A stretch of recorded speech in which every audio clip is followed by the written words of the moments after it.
રામ રામ દોસ્તો. ઓલા ઇસ્કોનના ચંદ્ર ગોવિંદ દાસ એમનું બહુ મોટું અપમાન થઈ રહ્યું છે દોસ્તો. એમની અધૂરી વિડીયો ચલાવવામાં આવે છે. ખાલી બંધારણવાળું જે કંઈક બોલ્યા હતા એની જ વિડીયો ચલાવવામાં આવે છે. એમની સાથે ભયંકર અન્યાય થાય છે દોસ્તો. એમની જે મહિલાઓનું અપમાન કર્યું એમણે એની વિડીયો જ નથી ચલાવતા આ બાજારો મીડિયાવાળા. એ યોગ્ય નહીં સમજતા હોય કે એમણે એ વાત સાચી કીધી છે એવું માનતા હશે આ લોકો બાજારો મીડિયાવાળા.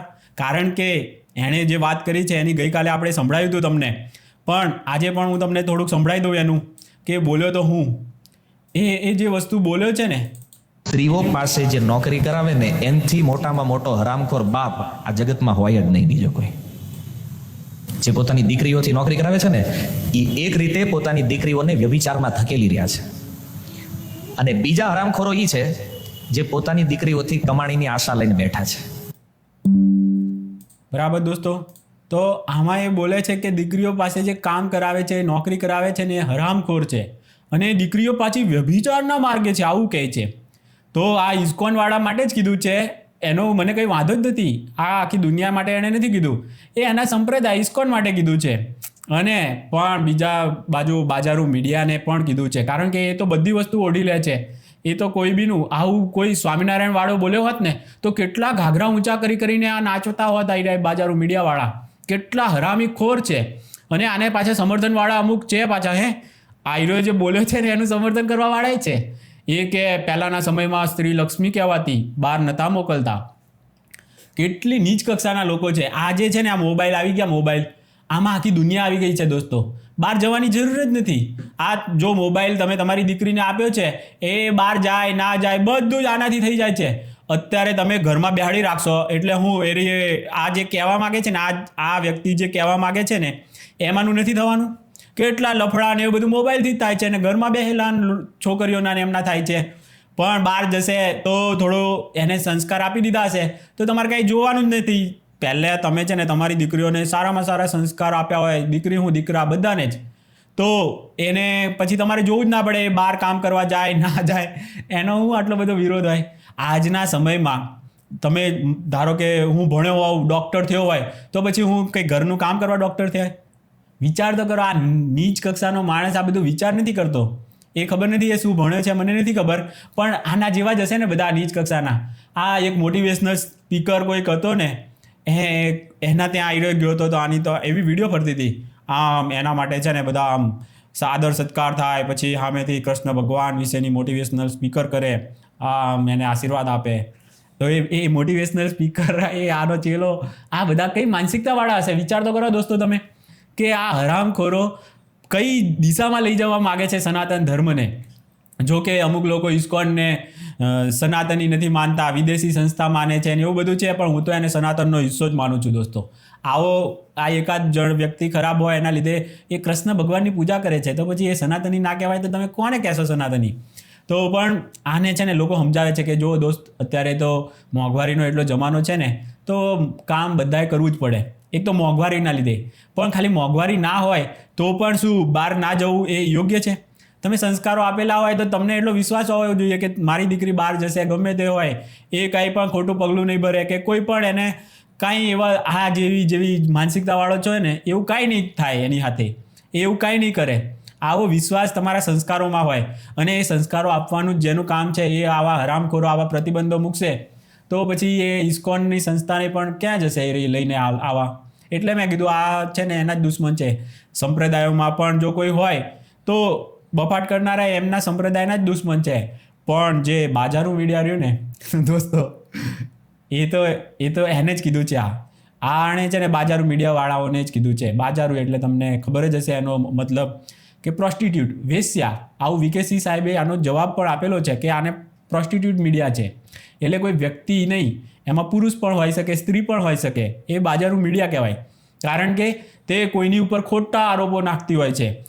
રામાયણ બધું ભાગવત કોઈ એમ કહેતું હોય રામાયણમાં આમ લખ્યું છે કે સીતાજીએ લક્ષ્મણજીને એવા વચનો માર્યા એને કે ભયંકર વાલ્મીકી રામાયણમાં લખેલું છે એમ કહું તમને, અને પછી આવા વચનો માર્યા એમ કહું તો પછી એ વચનોની હળદી ક્લિપ લગાવી અને છાતી કૂટે, ઘાઘરા ઊંચા કરીને કૂદકા મારે તો એ બધી બાજારો મીડિયા છે દોસ્તો.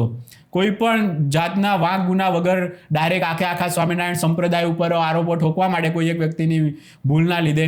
હું પણ ધારું તો કેટલા આરોપો નાખી શકું કે ઇસ્કોનને તો રાજીવ દીક્ષિતે આમ કીધું છે તેમ કીધું છે, પણ હું માનું છું કે અમુક વસ્તુમાં એ વખતે ઇન્ટરનેશનલ કહેવાતું એટલે ગ્લોબલ છે ને એવું બધું બહારથી આવેલા હતા ને એ લોકોએ સંસ્થા બનાવી એટલે, પણ એ છે તો સ્વદેશી જ ઇસ્કોનને હું તો પૂર્ણ સ્વદેશી માનું છું.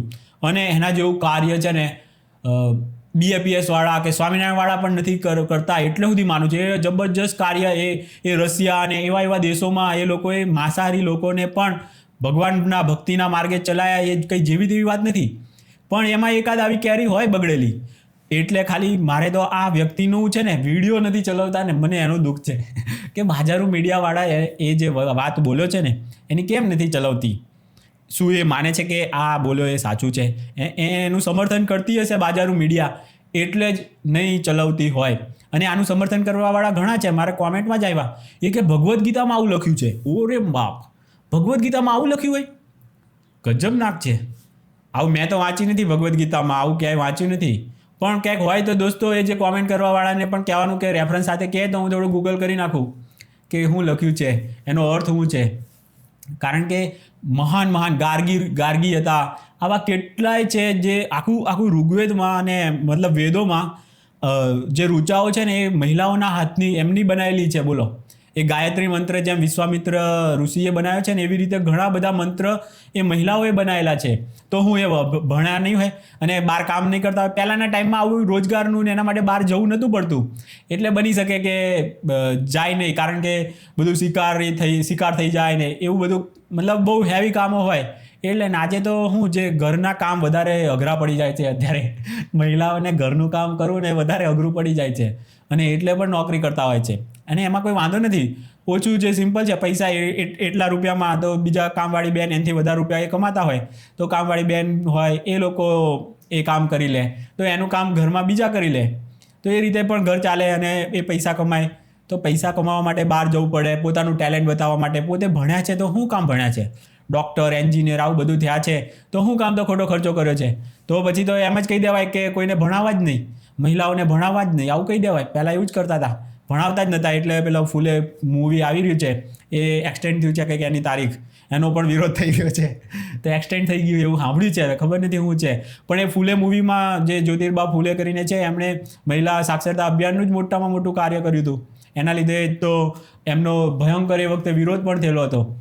અને આજના જ સમયમાં તમે વિચાર તો કરો કે કદાચ લખ્યું પણ હશે ધારો કે શાસ્ત્રોમાં, તો આજે રિલેવન્ટ નથી. આવું છે ને તમારે જ કહેવાનું હોય કે તમે નોકરીએ મોકલો, કાંઈ પણ વાંધો નથી, સંસ્કારી બનાવો તો તમારે કંઈ ચિંતાની જરૂર નથી, આવું બધું કહેવાનું હોય. પણ એ આ તો અલગ જ દિશામાં ઇસ્કોનને લઈ જવા મથી રહ્યો છે, ભયંકર.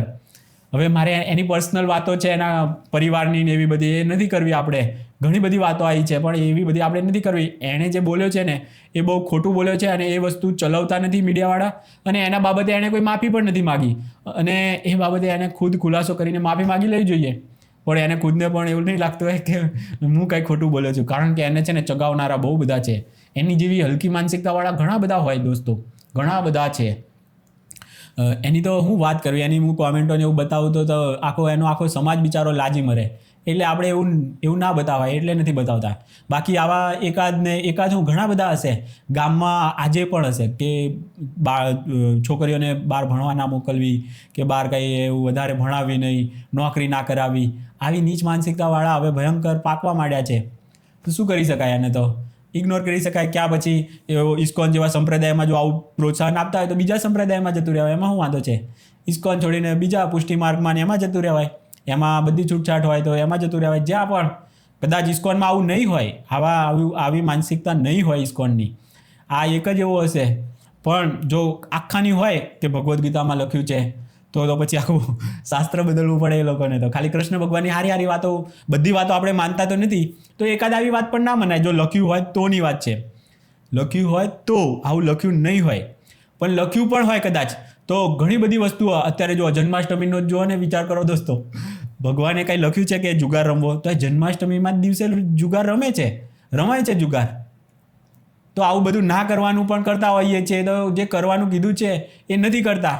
તો એમાંનું એક વસ્તુ નહીં કરવાનું આ, બરાબર ને? કદાચ કીધું હોય કે મહિલાઓને ના ભણાવવી, બહાર ના મોકલવી, એવું કદાચ કીધું પણ હોય તો આજના જમાના પ્રમાણે એ વસ્તુ નહીં માનવી.